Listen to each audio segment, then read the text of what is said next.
Hey everybody, it's Rob from Flailthroughs. This is Gundam Battle Operation 2, and this is a round in the Zeta Gundam 3B. Yeah, I think it's the red one is the 3P type, I think I've got this right. This is the support one. It is named the Gray Zeta, mainly because I believe Shin Matsunaga piloted it.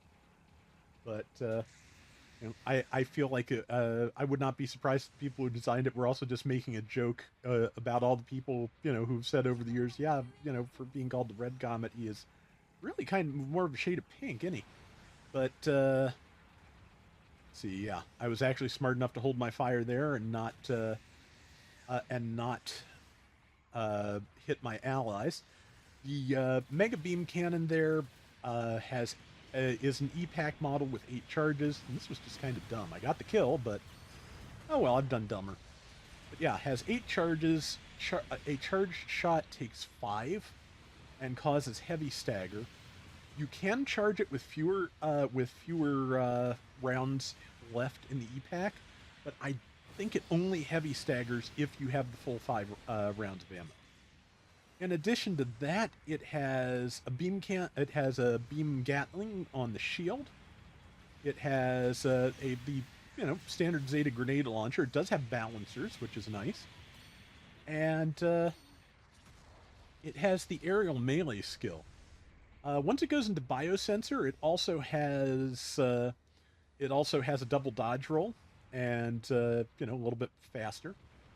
It also does have the level 2 beam coding skill, so instead of losing all of your beam defense when you get reduced to a certain level of hit points, you are only reduced to, I believe, 50%. It's either 50 or 30. Whichever one it is, I believe it's kind of set up so that when you lose the defense from the beam coding, you are pretty certain to have biosensor come online. But yeah, it is pretty good. It's I picked a difficult week to try and get a video with it, of course, because the Failnaught is a raid.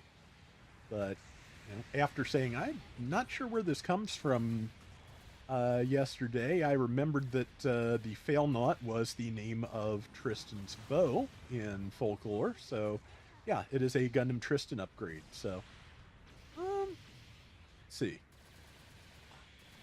Yeah, no idea what to say, but this is the best round I've gotten with this so far. It has some rough spots. This is about to be one of them because I'm about to get followed down into the water by a couple of things and not really have a good response for it. Now, I got to thinking while I was, fighting here and having a little bit of a hard time with it, that a thing that might be useful to give to some units, I'm thinking supports would probably be the best, but it's the kind of thing that would probably be given more to raids, is a skill that basically gives you a slight rebate on your tackle in terms of boost gauge if you use it to knock down a transformed mobile suit. Because that is one of the surest ways to actually do that. But of course, if you're a support in particular, like I am, you burn up your boost gauge on that, and you're kind of low on options after that. That, of course, was the problem with the supports in GBO1, because there were very, very, very, very few supports that actually had melee options at all. The gun cannon did not have its kicks. None of the Zaku's had their shoulder charges or anything like that. Pretty much, once you tackled, you were helpless. That's why they added the feature that has always been in GBO2 of if you successfully counter with a tackle, you get your boost gauge refreshed, because yeah, that just without that, supports were just gigantic targets. It was fighting off any two things is always difficult, but it was functionally impossible for supports back when that was how that worked. I know I've told that story before, but I'm sure not everybody watching this caught it when I did. So what the hey? We have got a slight lead here. I am low enough on health that I am in biosensor mode, trying to shoot over the buildings because Yeah, well, trying to land shots while exposing myself to fire as little as possible. That's kind of the name of the game. Yeah, the double beam Gatling is not bad. I feel like it overheats a little too fast, but to be honest, reload and cooldown parts, which I am not running, would probably help this quite a bit because just yeah, the downtime on the weapons is a little bit much. That downtime is meant to be compensated for, I think, with transformations like the one that just got me killed. But in terms of when and where to use those to make the best of my downtime of my weapon downtime, as you can see, I'm not good at picking that yet. There are a few things I'm good with it. Uh good with that but yeah, I've played this like only a handful of times, and yeah, some of them were absolutely terrible because again, I tried to run rounds with this on the night the Failnaught came out. That was dumb.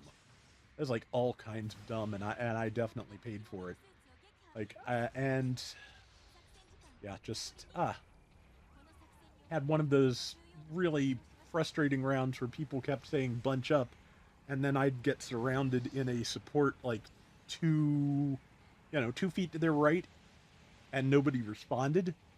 It's like if you're not going to support each other and focus fire and all those things, bunching up is functionally useless. It is not a workable strategy, which is annoying.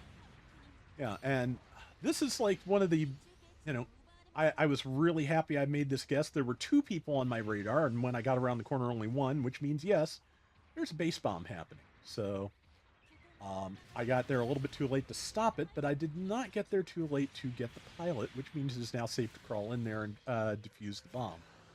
If I do it fast enough, they won't have time to respawn. It takes about the same amount of time to defuse as it does for the for the kill cam and the respawn timer to be done. So I did call for help though, because also if the mobile suit is gone, respawning is not going to happen and we're safe. So that worked out. And yeah, time to get back in the mobile suit. We have a lead with 40 some seconds to go. And I know there are people out there that probably want to go for their, 2 kills and whatever for the day. But also, the more careful we are, the better off. That said, yeah, people are kind of pushing out towards the front a little bit. So I'm just going to, I'm a support. I can do that with a little bit more success than a lot of other people can, I think. So yeah, here's one person who's a little bit isolated from their team. Their team does seem to be responding, so I will go somewhere else. Yeah, again, just trying to stick with the team, but also just trying to put myself in the least danger possible, because if we do lose, I don't want to be the reason it happens. And yeah, just for demonstration's sake, I was hoping that would hit, obviously, but yeah, it doesn't. That is aerial melee. It has aerial melee level 2, so you actually get a 30% damage bonus if it connects. I like those Denanzan colors. And I got top score, 3460. I got out damaged by, I think, a narrative Gundam, which that's fine. And 4 and 2, 74,000. Again, the week that a Failnaught came out, and I lucked into not having one in this round, I'll take that. That is going to do it for today's Gundam Battle Operation 2. I will be back soon with more. Till next time, everybody take care and have fun. Later.